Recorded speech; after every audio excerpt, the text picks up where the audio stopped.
Mic check, mic check. Testing, testing. Quay, check the mic. Check, check. Ooh, sounds good. Raph, check the mic. Duty, honey, I like your nail. It look like a bear mold. You're gonna have so much fun on here, I swear. Yeah.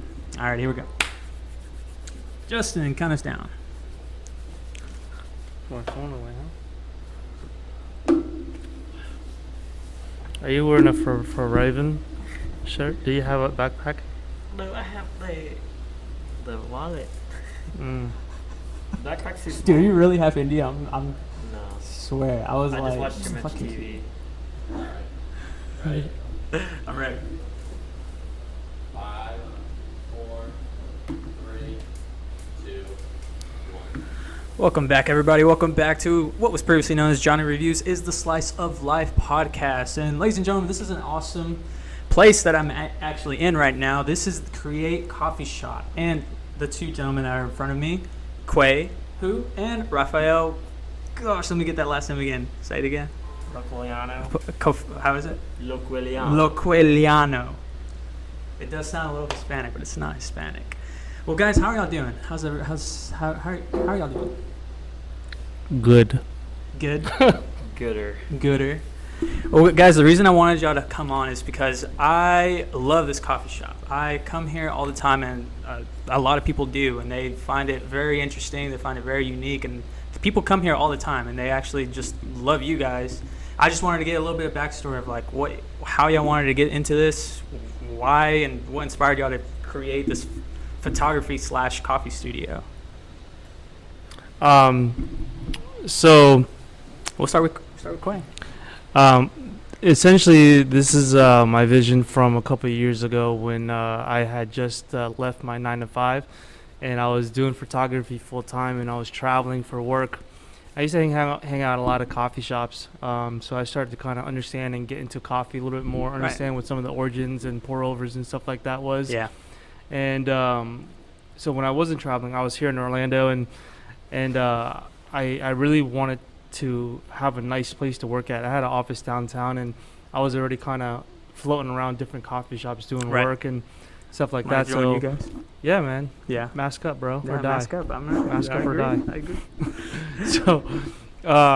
So yeah, man, just kind of hanging out a lot of the coffee shops, understanding the concepts and basics a little bit in coffee, and I wanted to build an environment that was different because all the coffee shops are very similar, and I wanted to do something different. I got inspired by a lot of coffee shops out in Tennessee and in Austin and some of these other places that inspired me to just create something different.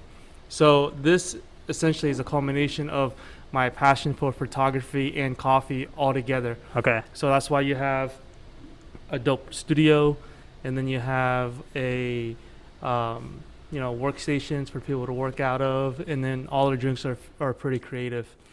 And then I reached out to Raph and kind of told him a little bit about what was going on because I knew he was at Foxtail and he was working there. You were at Foxtail? Yeah. That's awesome. I like Foxtail too, but keep going, dude. He was their bitch boy. No, the truth comes out. I'm just kidding. Nah, I'm sure he was a big valuable asset to Foxtail. Dude, I agree. So that's why I reached out to him. I was like, hey exactly. man, look, I got this concept. What do you think? Raph, let's hear your side too. Yeah, so, he reached out to me. You can pull the mic a little bit closer to you too. So, yeah. You can pull it. Yeah, it's you're not going to hurt it, man. It's fine. It's a penis. Okay, not that that's not a preference of anything, and just keep it neutral. So I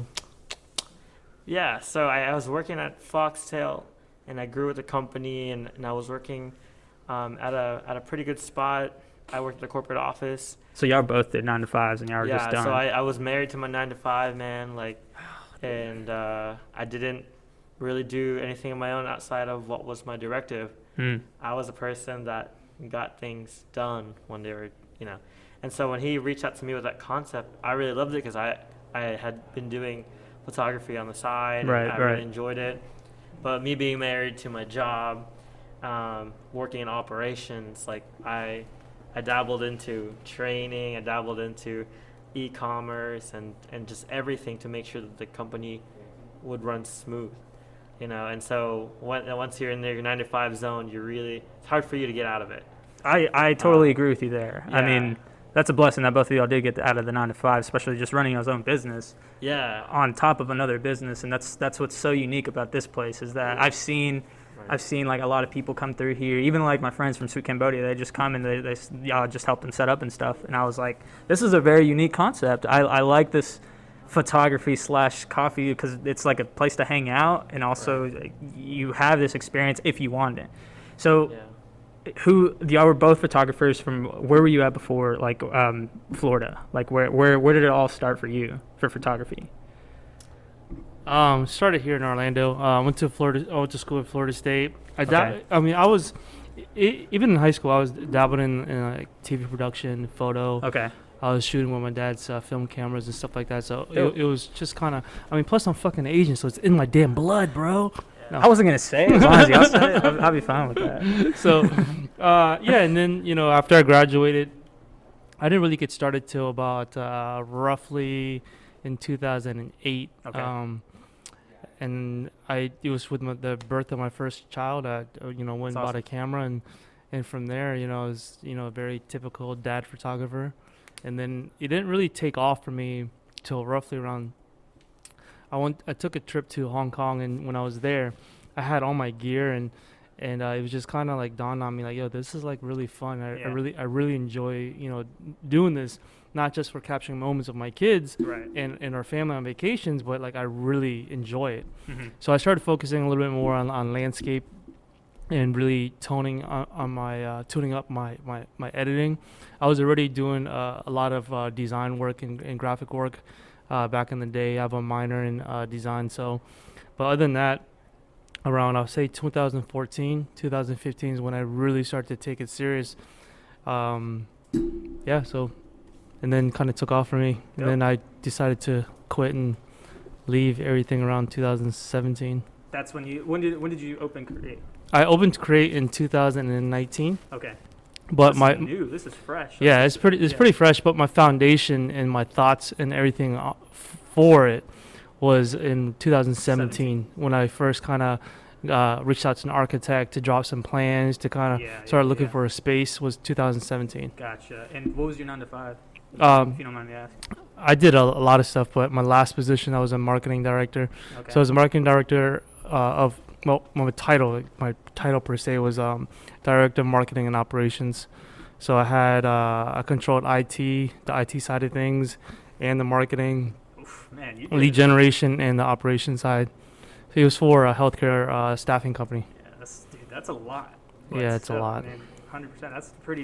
That's pretty good, man. Anybody that can do this, I think run their own business, and we'll get to like COVID and stuff and how that's impacted you guys. And Raph, I want to know about you also, like also the idea of like wanting to get out and doing this for yourself, and luckily you found somebody that actually thinks the same way you do. Let me hear your input about that.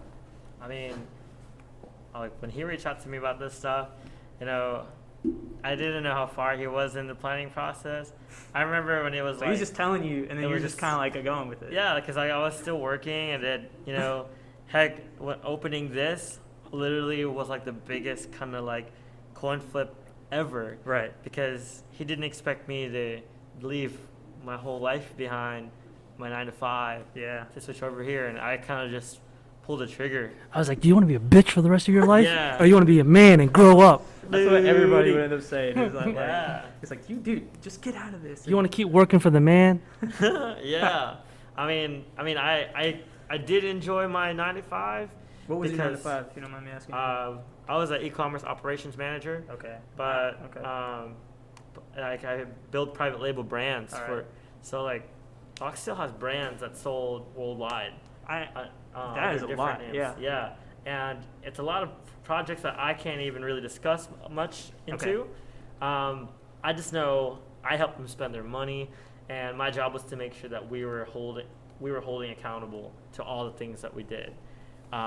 So yeah, like in the division that I worked in was also a division that I helped start. So I was like the first employee of it. Yeah.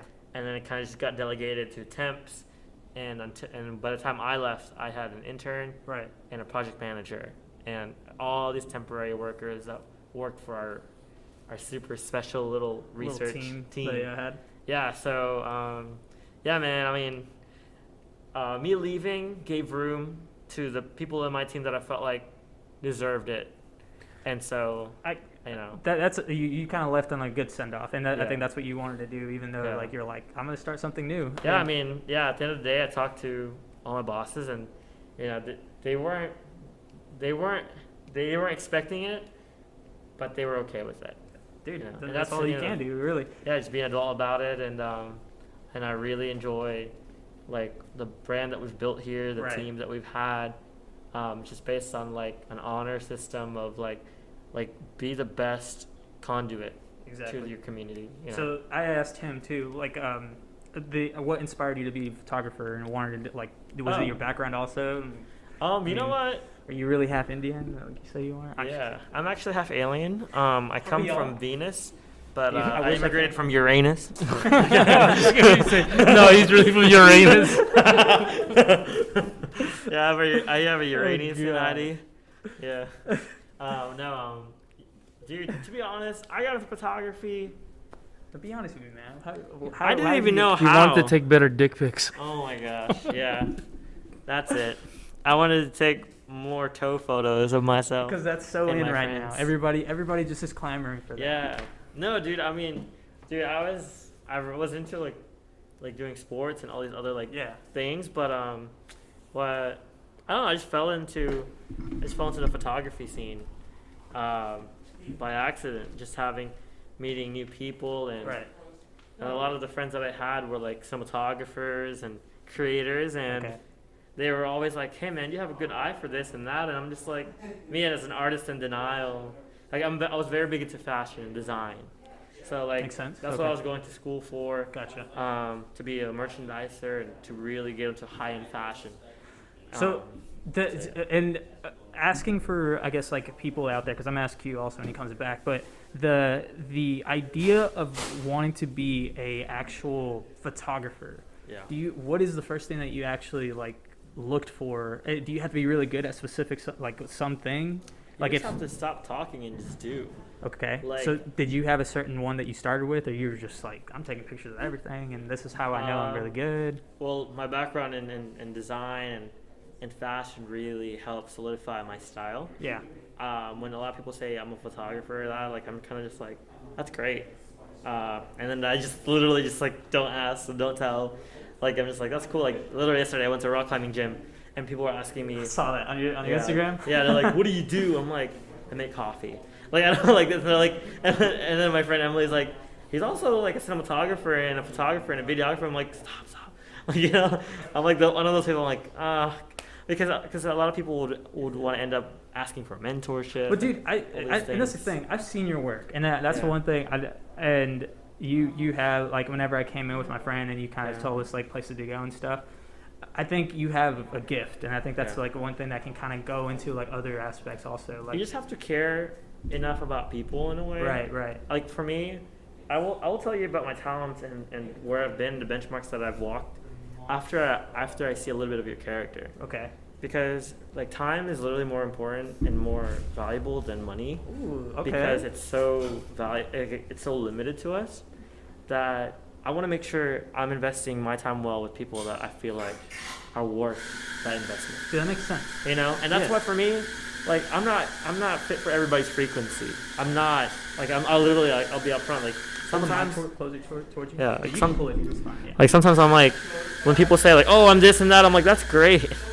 But like, have you seen a little bit of the world? Like every summer I go live in Central America. I stay in Guatemala. Whoa. I didn't know that. I live in a little Mayan village, and I do it. I work for as a volunteer for a humanitarian outreach company. What that's- inspired you to do that? I got asked.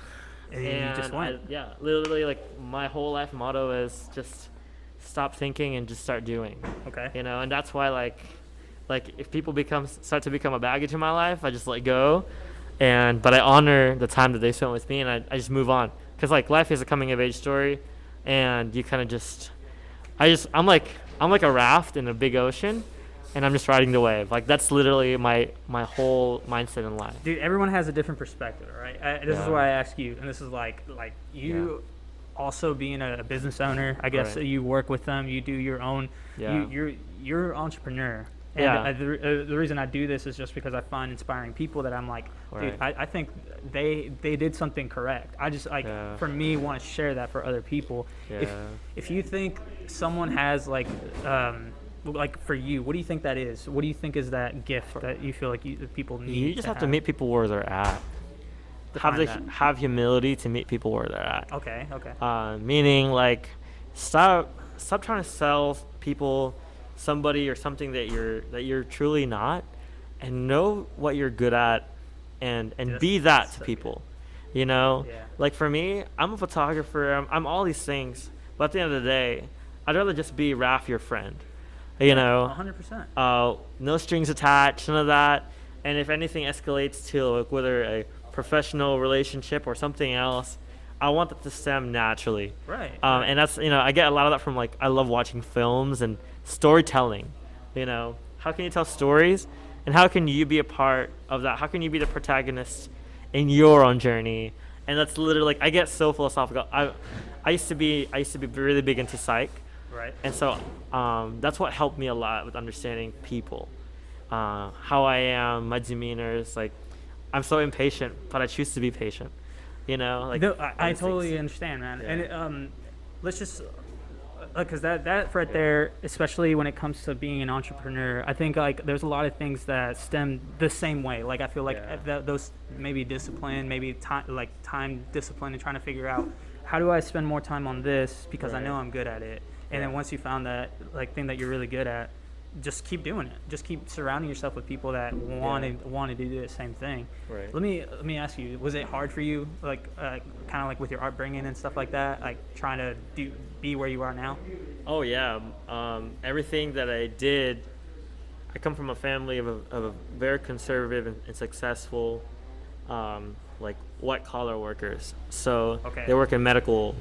You know, they're very like everything has to be within logic, within reason. And I was very much so. You were free spirited. Exactly. I was a black sheep, man, and till this day, it's a gift and a curse. This is why I asked, bro. Like I feel like everybody has a different perspective when it comes to their upbringing, because I think that has a lot to do with the decision making later on. Yeah. Do you think that really did affect you? My family's very strict, very, very, very put together to the point where you almost don't want to be that. Okay. But then the values and the discipline really you take with you. Okay. And then you kind of shape it your own. Dude. Yeah. Okay, that makes a lot of sense. Yeah, man. Now, Q, since you're back, let me turn it to you, man. For anybody wanting to start their business and anything, what are some things I asked Raph also, like what are some things that you feel are the same, like for people that are business owners, people that feel like they can thrive in that stuff? What are some things that they need to have? Well, don't do it. The shit fucking sucks.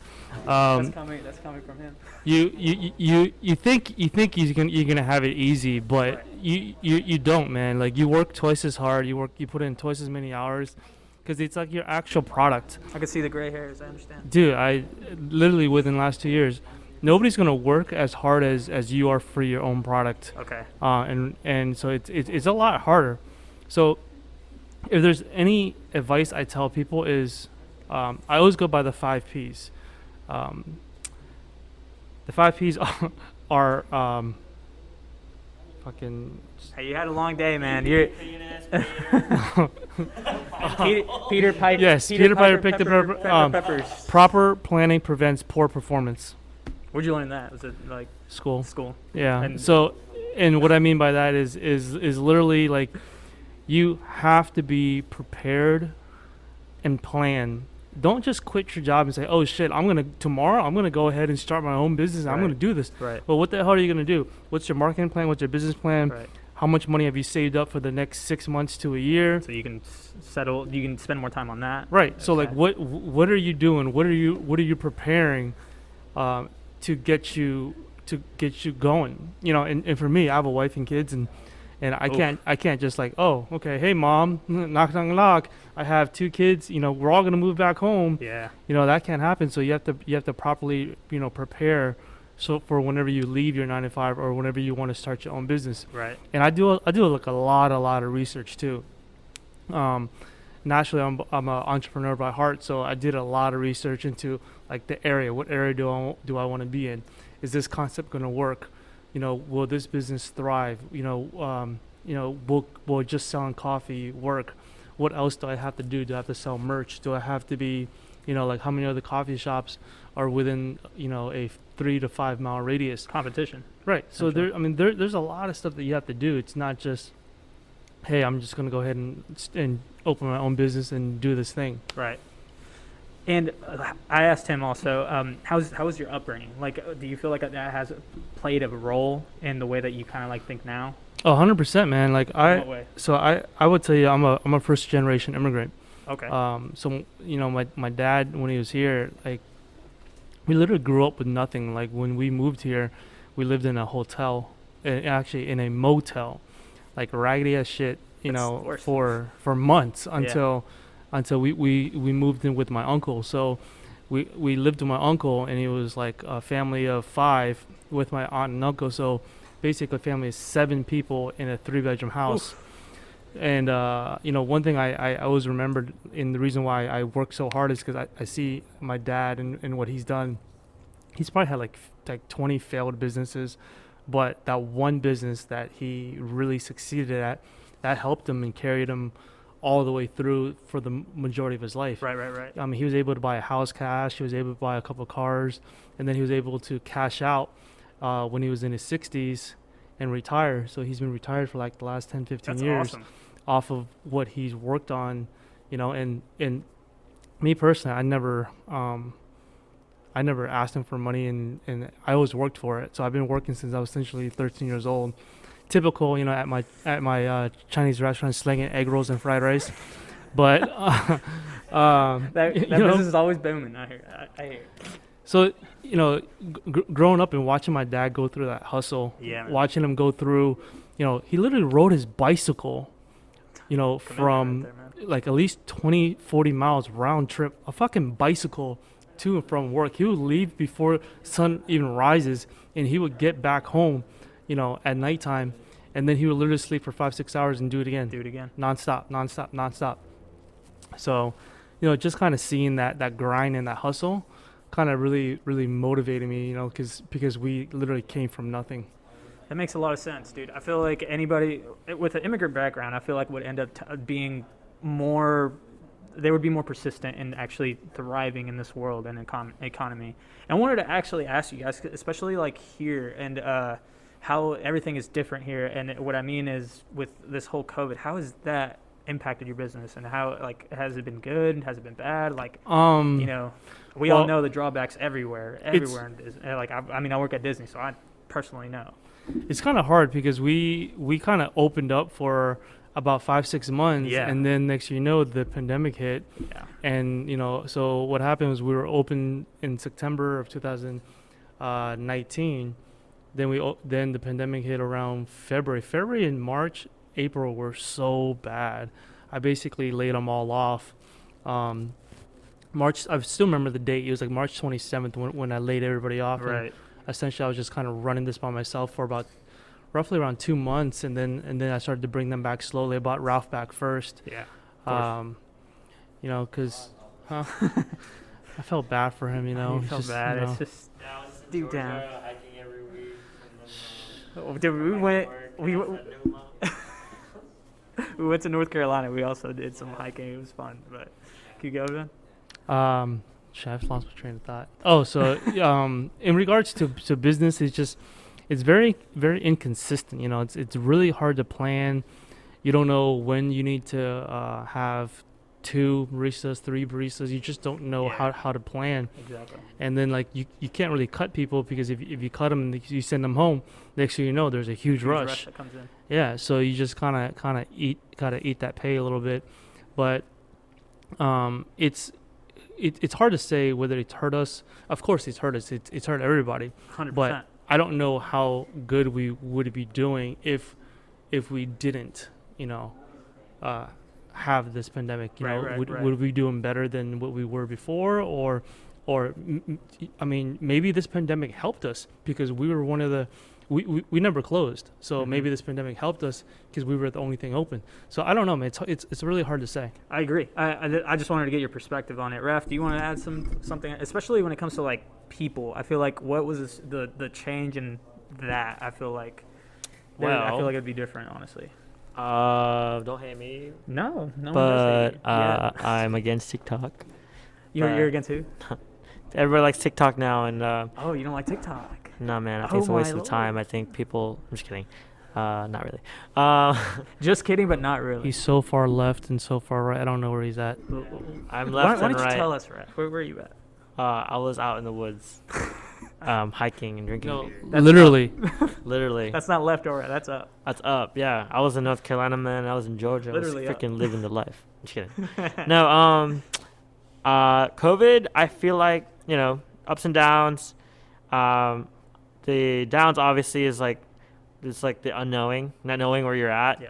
Like not being able to gauge and to have to let go of parts of our team and Right. stuff like that. Those are hard decisions, but Tough we all left decisions, it. Yeah, those are tough, and but everybody kind of left on a good note. Yeah. Everybody's very respectful and very mutual about it. Right. Like at the end of the day, we would much rather be laid off and see the business flourish long term and find other outlets to hustle and make income. And then once the time came, if we were invited back, that's such a great honor because we literally, as a collective, we've built this brand. Right. Like the little things that make it what it is. And that's great. So, yeah, the negatives If there definitely are didn't. negatives. Yeah. No, Yeah. there That's, are- I don't really right. see a lot other than. For you no, personally, do you feel like was there positives and negatives? Like your day to day has changed. Everything like No, man. I mean, I'm pretty much an optimistic person, I so can tell, man. You're very yeah. optimistic. Everything that seems like a negative to most people, I'm just like, dude, like, there's always a light in the end of the tunnel, Okay. and I'm just grateful. Like different things. Like even though I'm not into TikTok, I'm grateful for it. Right. Because it's brought a whole new crowd and a whole new demographic of people here. Right. That otherwise would never spend money in a craft coffee shop. Right. And as somebody who's worked in coffee for a long time, it took me some adjusting too. It was because like I've been a barista here in Orlando for a minute, Right. for a couple of years, and I take coffee and I take people in service very, very seriously. And so to have a different demographic of people that go from, like I used to test, like me and my crew, and we would go to different coffee shops and we would benchmark the highest grade coffees, and I had to kind of go from like this kind of snooty coffee connoisseur to just being open and just being like, everybody comes from a different path. You just have to be open and cater to that. And that's what I had to learn, like with all these new, like younger people that New generation. TikTokers, because like I would be like, why you don't drink espresso? What's wrong with you? And to the point where like, okay, that's a lot of people actually. It's hard to cater to every, Yeah. I guess, every demographic in that Right. case. And I guess I want to bring it back to you Yeah. too. Like what was like one of the hardest things, especially when it comes to like finding your own niche when it comes to your coffee? Because there was like 3 out there. One I saw on TikTok. It was like the purple, the one midnight mocha. Yeah. What was the other one? It was the lemonade that you guys The have. lavender lemonade and And the purple pearl, the Purple terra latte. Yes. Um, How did that inspire you to get those? It's it's just about being different. Yes. It's that's why people ask me like, well, aren't you concerned? Like, why'd you open your shop right next to Lineage? And I was like, well, that's not our target audience. Like, Lineage Coffee is great. It's fantastic. I used to go there all the time. There's pros and cons with it, but that's just my opinion. Yeah. That's just me. Yeah, That's just me, man. The thing is like, there's always a crowd. Yes. Why is there a Dunkin' Donuts? Why is there a Foxtail? Why is there Exactly. Starbucks? Why is there Lineage? Why is there Deeply? Why is there Qreate Coffee? Yes. There's so many, and I just thought that, we're gonna be different. We offer a different environment, And one thing is we're going to make stand out here is number one, customer service. Hands down customer service. Like, no matter what, if your coffee tastes like shit, I'm going to make sure that you get something else, you know? Or if you don't like something, or something's too sweet or not sweet enough, I'm going to make sure that we take care of you. Right. And that we actually have a conversation. And I know who Johnny is every time he comes in, you know? Mm-hmm. And that's the type of environment I want to, like, the most important thing is more so the community and what we're building here. Right. More so than the coffee itself. This is what I wanted, was a safe haven, a place for creators to be at, a place for networking. I've literally hooked up and networked and connected multiple people, whether you're a blogger, whether you're an influencer, to different creators. And essentially that is the sole purpose of what this space is about. The coffee is essentially secondary, Right. but being creative with the drinks. And one of the biggest things that when we first started was I asked the baristas, like what's your favorite drink? What's a drink that you really wanted and you really loved? So, and we kind of all created our own drinks, and some did really well and some didn't do really well. But these guys are really creative. Baristas are very creative. Bartenders, you know, people in the service industry are very creative, and I don't want to hold back their creative mindset, Right. you know, just because, you know, we have to be black and white about it. So that's how a lot of these drinks kind of came about, just being different, being able to offer different type of stuff. And I wanted to be in this community specifically because Mills is very open. If you go down the entire street, it's all first time essentially business owners with new concepts, new ideas. And this neighborhood really takes into it and really buys in Right. to the different concepts that everybody has. Right. You know, King Bao was one of the first Bao places, you know. I love King Bao. Tori Tori so is good. very different. It's a Japanese pub. Pink Floyd's down the street. You know, they're very new. Some of the Cajun crawfish places here, Right. they're very different. So people are very accepting in this neighborhood, and they love the creativity. They want it. This is what they want. Exactly. So that's why that shitty ass Starbucks open around the corner. It makes no fucking goddamn sense. Dude, I have my problems with Starbucks too, dude. And that's the thing. I think I started with Starbucks, but then once I got into like all this creativeness, that's why I love it here. And it's just, you're not wrong. Like you're saying, it's the coffee second, and that's great marketing, great everything. But when you come in here, it does feel like that. Whether it is like the idea of maybe it looks really awesome, but the coffee is shitty, or maybe the coffee's really good, but Lineage is shitty. That's the thing. Like I feel like, not dissing on Lineage, but I like their coffee, but the environment, it just doesn't feel like this, if that makes sense. Yeah, no, I mean, dude, everybody has a certain, niche and somebody, something they like. there's certain places that want to be very pretentious and Yeah. they want to be very snooty about their coffee, and they serve really expensive, really great coffee, but that's their niche. That's not our niche. Even though our coffee is really good, I will put our cold brew and some of our espresso up against a lot of the other coffee shops. We have really good specialty coffee. We work with 2 roasters that are really good at their craft. So Wow, okay, you know, I didn't know that. yeah, I mean that's why. Awesome. You know, we developed our own beans. So some of the beans that we sell, we worked with the roasters and we developed Okay. the espresso and those beans. We're co-producers. We're not just buyers.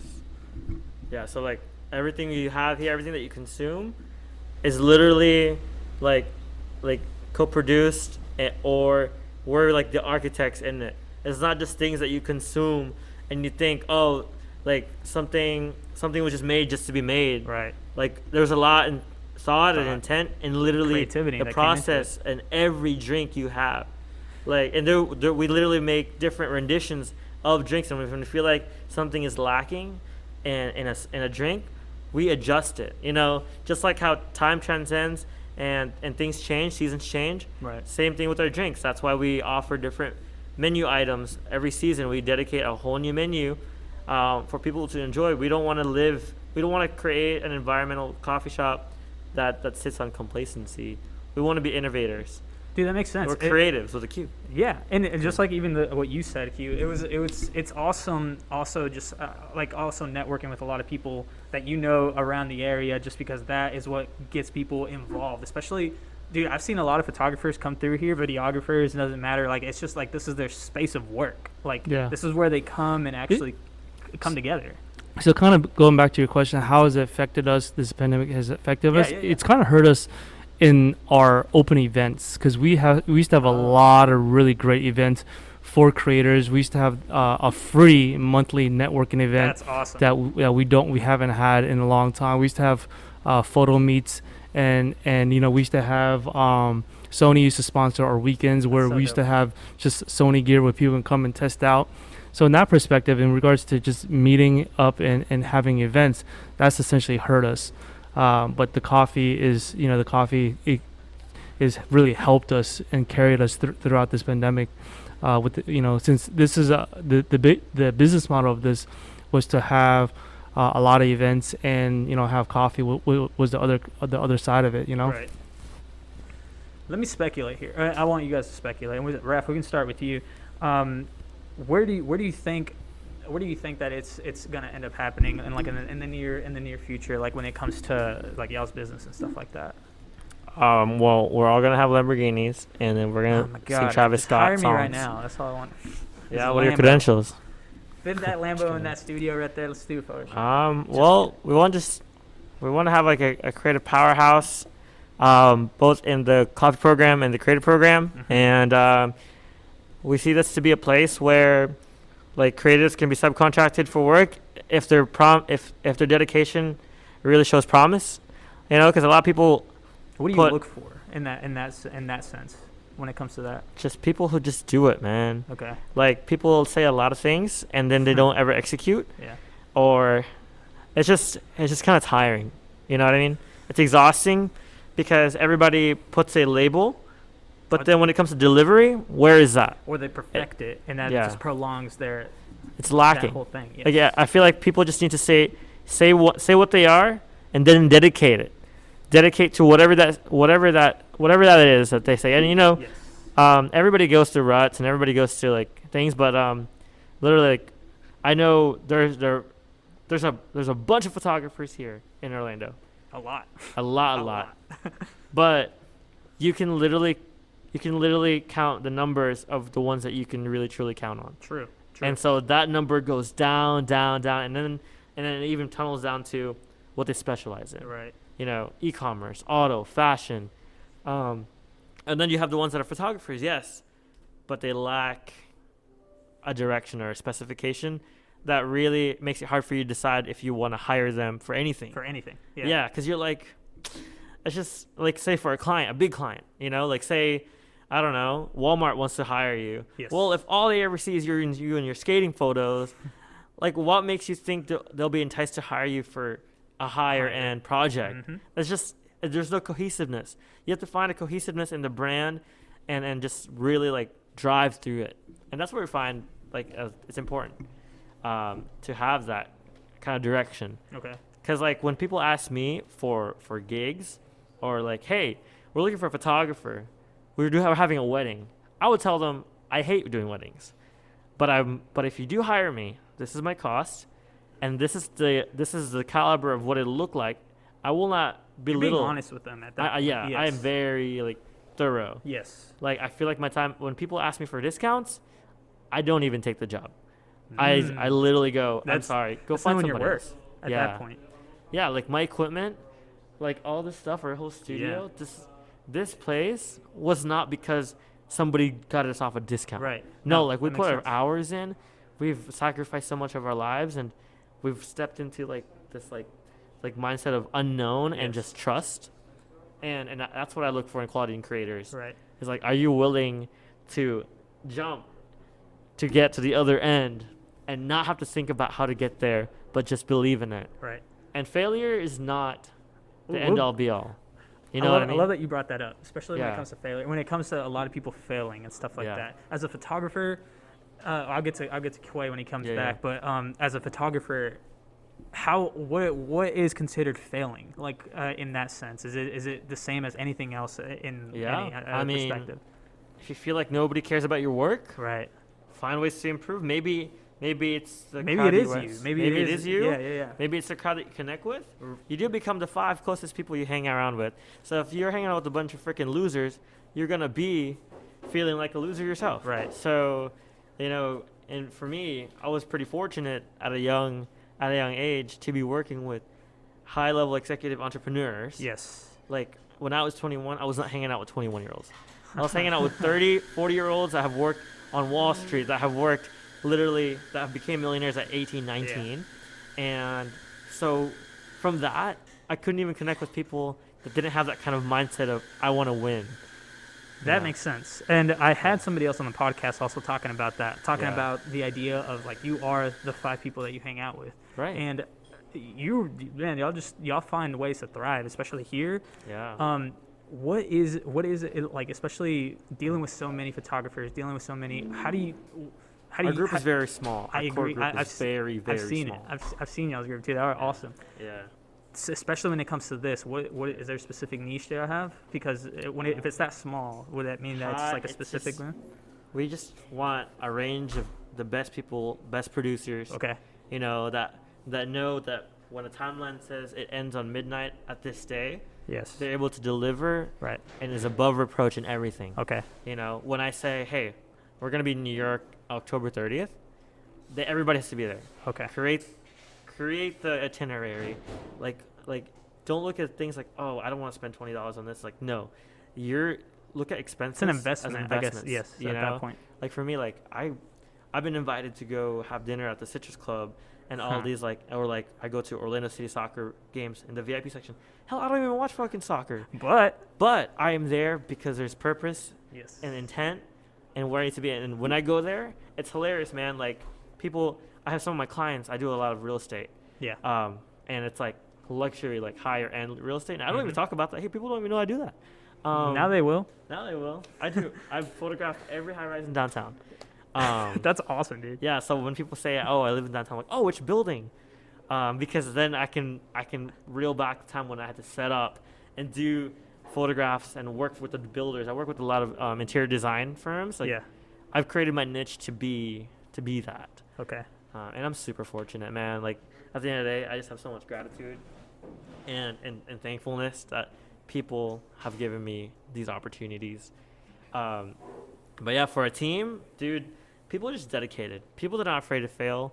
People that stick to it even when the going gets rough. Mm-hmm. And that's our little core team. Our core team here, literally, they failed at like 10, 15 different things. Right. But they still continue to get up even though they're all scraped up, you know? One thing is, now I guess we can turn it back to Q, but especially this B Alpha thing. Where did that come from? Quay, we'll talk. We'll now that you're back. Well, B Alpha is actually a Sony thing. B Alpha is the catchphrase. Okay. For Sony's Alpha line cameras. That's dope. So it's kind of like Nike, where they say just do it. Yes. Sony's just like, yo, B Alpha. B Alpha is in like the Alpha camera line. That's awesome. Yeah. So I did ask Raph, so I wanted to see what your perspective was. The whole idea of like, how do you find those people that, whether they work for you, whether it's like a photographer, especially when it comes to y'all's business and stuff, how do you know that they would be a good fit for you guys? The interviewing process is kind of difficult, man, to be honest. I feel like you have a very diverse smorgasbord of people too. That's what's so good, but it's so small. When we first started, we interviewed a lot of people. We also, even during this pandemic, we interviewed a lot of people. We had we had close to 50 applications. Oh, nice. Literally for like 2 or 3 positions. Yeah, still counting. But I could see that. A lot of people want to work here. But we just wanted to. Well, first I asked him a lot of questions, him a lot of behavioral questions. So I long story short, I used to I got trained in interviewing and basically a big leadership skill set and like certificate back in one of my other positions when I was a corporate do-boy. Okay. But there's certain things that you look for, and when it comes to behavior, psychological stuff too.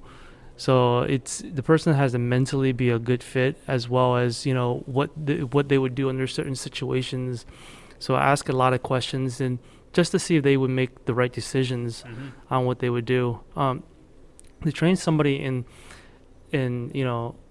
I'm not trying to downplay coffee, but you you can train anybody on it. You can go get You can train certified. anybody You on can get the SCA certification. You know, it's more so about the passion and how they handle situations. Like if somebody comes in here with a mask and they're very irate, you know, how do you handle that situation? Our drinks are pretty fairly easy to make. It's just a formula, and it's just ratios in how you mix a lot of the drinks. Right, and at that point, it's just routine. Once you Yeah, kinda exactly. start It getting just used to becomes muscle memory, and Yeah. you know, the really hard thing to do is probably the latte art and training them, and Trying to and do getting that. them up to par on that. But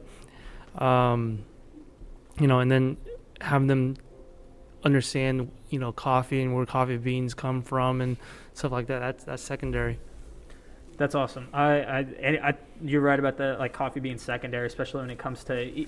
I've met some of the people that actually work here, and they're all really cool. They all know how to make coffee. They're all. It's just the environment that they provide, and it's just like it's a welcoming face, and it's a good face. And also, I just wanted to see what you thought about the idea of like them. Does that translate to like being a good photographer for you? Like everything that you just said when it comes to like actually hiring somebody, or is having being a photographer it's being different, man. It's define that? yeah, being a good barista is essentially not really the same as being a good photographer. What do you think? What do you think is needed? I got Raph's point of view. I wanted to wait. I until you got I that. think what's needed is more so the hustle and the motivation and the passion behind it. Like if you love coffee and you love photography, like what are you doing that's extra? What's some of the passion? You know, how is that passion being carried over to your workflow or your work ethic, or what you do every day? So I'll give you a perfect example. Like I really wanted to be a really good photographer. So what I did in around that 2014, 2015 time was I told myself that I'm going to be able to shoot in every single scenario. I'm going to be able to understand all my settings. I'm going to be able to do all types of photography. And that goes back to, I was watching the show. It was called Top Photographer on the Adorama channel. And I was like, damn, some of these people don't know how to shoot in different scenarios and situations. And I thought to myself, like, I don't ever want to ever be caught in that situation when it comes to being a full-time photographer. Right. So I was very motivated to learn and to learn every situation in everything. So going in addition to that, it's, like I was saying earlier, it's just the passion and the drive to want to do good, whether you want to be the best barista you can or whether you just want to be a good photographer. Yeah. It's not like a lot of people think like, oh, you have to have the artistic eye, you have to have the technical understanding to be a good photographer. See, It's I yes don't and know. no. See, I don't know shit about that. That's the reason I asked. Yeah. When you said that you did real estate and all that stuff, and then you come back and then do like portraits and all these other things, it's like, how does that transition? Is it you find one thing that you're good at and then boom, you just kind of go off of that? To be honest, I'll fucking shoot anything that makes money. You want me to shoot your OnlyFans page? Let me know. I'll shoot it. That'll do it. You know, so I don't know. For me, it's a little bit different than Ralph. So when it Everybody comes has a different to perspective. like photography, and I believe my love and passion for travel enhances my love for photography. Whoa. So it's like I like to travel, and I love the culture of different countries and being able to experience those experiences. Yeah. The camera is there that helps me capture those moments. So the camera is just a tool for me capturing those moments. So that's why on my Instagram feed, it's a lot of travel stuff, because that's what I love to do. I love to travel. And I told my wife, I'm like, yo, the minute that the kids turn 18 and they're kind of off by themselves, I want to sell off everything and just travel the world. And that's literally all I want to do. That's awesome. Because that's a bigger passion of mine. And like I mentioned earlier, the photography comes, the camera comes because of that.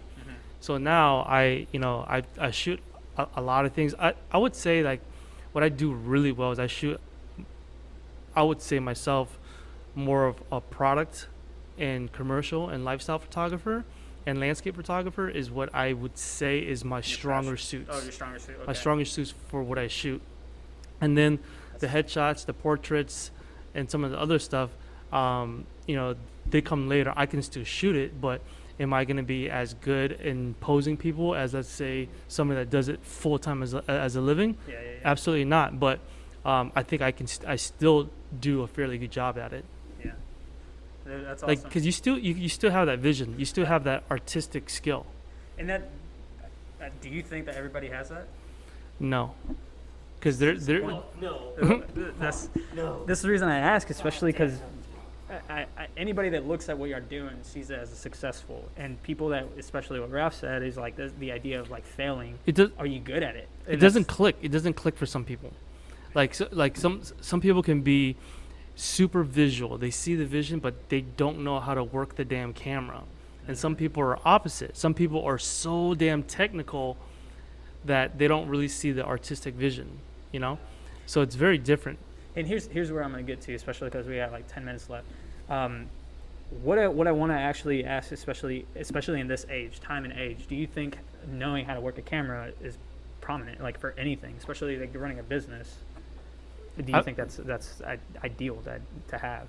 So because I understand and know marketing, every business needs to understand or know what photography and knows the psychology behind colors and pictures and what looks good and what's creative and create that certain aesthetic that they're looking for. Right. So it's extremely important. That's why cell phones nowadays are so good, because the technology keeps getting better and people keep using their cell phones to take pictures. So photography is a huge aspect in everyday business. That makes sense. Raph, what do you have to add on that one? Yeah, man, I mean, I totally agree. Like, for me, it's, you don't just take a photo, just take a photo. There has to be purpose. Learned it the hard way. So, yes, I understand that. Yeah, like, when I take photographs, I literally am pinpointing, why do we use these colors? Mm-hmm. Why do we have these textures? Why do we have all these little things that most people subconsciously will not think about? Right. And, like, every photo that I post and that I feel like people commission me for, there is purpose in it. Like, certain colors emulate different moods, and certain focal lengths, like when it comes to the more technical side of things, like I am that guy. Like on my free time, I am reading about how the top players in the game got to where they were, what changed, what were the pivotal moments. Like if you really want to be considered well seasoned, you have to be willing to really invest your time into getting to know pretty much everything. Yeah, like I don't take a photo just to take a photo. I literally think, how will this, like how, when, where, why, right? Yes. You're that's pretty much literally conveying a story in a picture. Exactly. That makes sense. And that's probably my way to describe it. I don't know how that everybody else will. That's pretty much The way to do it. Yeah. Like for me, storytelling is huge, Mm-hmm. and I really think with intent, especially now, and that's when that grows. Right. You know, like I feel like people, like what I say, like your brain doesn't fully develop until like in your mid 20s or whatever. 25, I think. Now it's like, it was 21. Now it's like I think 25. Don't quote me on that. Yeah. Whatever they say, whoever is saying these things. Right. Like with time, you become more mature. Things become of value to you that you didn't feel like were, and you just kind of get in this like little phase and part where that's just how it is. Okay. So let me ask you, and then we'll turn it back to Q. Yeah, it's fine. Where do you see yourself now? Like, where do you see your future going, especially when it comes to this? Whether it's you and the company? So you can answer that one, then I'll go to Q. Yeah. So basically, I'm just gonna go pack all my shit, and then dig a hole and then go in it. No. That's the way to do it, right?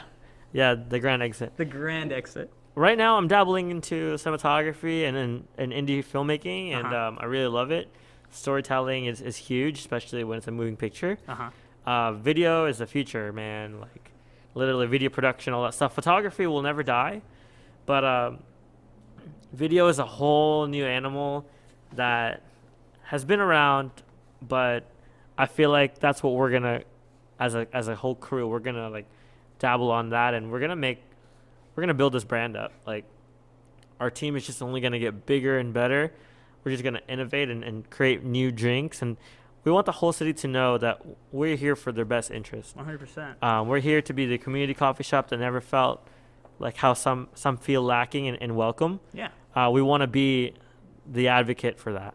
That's awesome. We want to be the coffee shop for everyone. And I know that sounds cliche and super cliche. super But cliche. it Cliche makes sense. TM. It makes sense, especially here. It's nice having two perspectives, especially when it comes to one, maybe catering to the customer and also catering to the business. Like I don't want customers who have always felt like they were already disqualified when they walked in the door. That I hate that because I feel that y'all go to every demographic. That's a given. I've seen so many different people in this one coffee shop. I'm like, dude, this is you can come here. Doesn't matter your age. Don't talk too loud. I'll get really upset. And there you go. Yeah, I'm just kidding. Don't get to rap on that side. What about you, Quay? I feel like this is a two-part question, and the reason why is because I have two lives. I live two lives. No, just joking. I think we have that multiverse theory. So from the photography side, I want to get back to traveling. I want to get back to what I was doing in the last 5 years, which was basically travel the world, travel the country. Yeah. I think that's my stronger passion for what I really want to do. Right. And so in the coming year, I want to be able to really solidify what we have here. There's gonna be some renovations coming soon for the space, but I want to be able to get a good solid team that I can really count on, and then also slated for 2021. Hopefully, we can get a second space somewhere, right, and kind of expand on this brand. But I'm going to ask you, are going to expand? Yeah, I'm not. Better? No, but I want to bring this brand to different locations. What I don't want to do is I don't want to lose the community aspect of it. I don't want to lose the touch. I don't want to be a Starbucks or a Foxtel or any of those larger companies. I want to remain small. I want to be able to open 2 or 3 and still have that community where people can come in. People know the baristas. Like I want to be the fucking Cheers. I'm not sure. I'm probably aging myself. So if you know what Cheers is, it's like TV show? Yeah, like that neighborhood bar, and just like everybody knows your name, right? Like I want to know everybody's fucking name when they come in here. Chuck E. Cheese is a coffee. Chuck E. Cheese is a big company. Shut up, Ralph. Shut up. You're Go back in your hole. But I want to be able to know everybody's drink and just know who everybody is, and but the funny thing is I was telling Ralph at this is like whenever we get people in here, like we're not just baristas, we're fucking counselors and advisors. Like people come in here. You have to be good with people. I think that's what you're saying. I literally know almost everybody's story. Like, oh yeah, this guy worked at this company, or he works for there, or the best thing is when who they broke up with, and then they come in with their new boyfriend or the new girlfriend, and I'm like tapping them. I'm like, yo, he just came in with a different guy, different girl. Like, there are some literally, I have dinner with so many friends and regulars. What did you say? I literally have dinner and hangouts with so many regulars who are going through tough times, and literally I'm an advocate for above reproach. Like literally, it's just hang time, and then after a certain time, I'm like, okay, that was cool. I hope things get better. Blah blah blah blah blah. That was cool. Like you just want to make people feel valued, right. And I love that's like my social hour. And then after that, I'm back to the editing room, and I'm out. Every day is his social hour. Fuck. I I'm trying to get a fucking muzzle for this guy. Yeah. Who's in charge of who here? I mean, that's all I got to say right there on that. I got birds. Rap's like, oh gosh, I gotta be quiet now. I don't know what to say. But yeah, that's it, man. Dude, no, that's awesome, man. I'm just glad I got to actually interview you. Thanks for doing this for one. Like, this is awesome. I love it here. And this is a microphone? This is a microphone. I thought we were just talking. Like, what the heck? Oh my gosh, who is this? What's going on? All right, so we're gonna wrap up this interview here because he'll just keep going. No, 100%. Well, guys, thank you for doing this again. I love this. I'm definitely going to be 100% supporter for you guys. Everything y'all do here, what you're trying to do in the future. Once again, folks, thank you for tuning in with the Slice of Life podcast. We have here Q and Raph. Thank you again, and I will tell a lot of people about this place, and we're going to end it here, guys. Much appreciated. Thanks, Johnny. You're welcome, man. Thanks. I'm friends with Raph.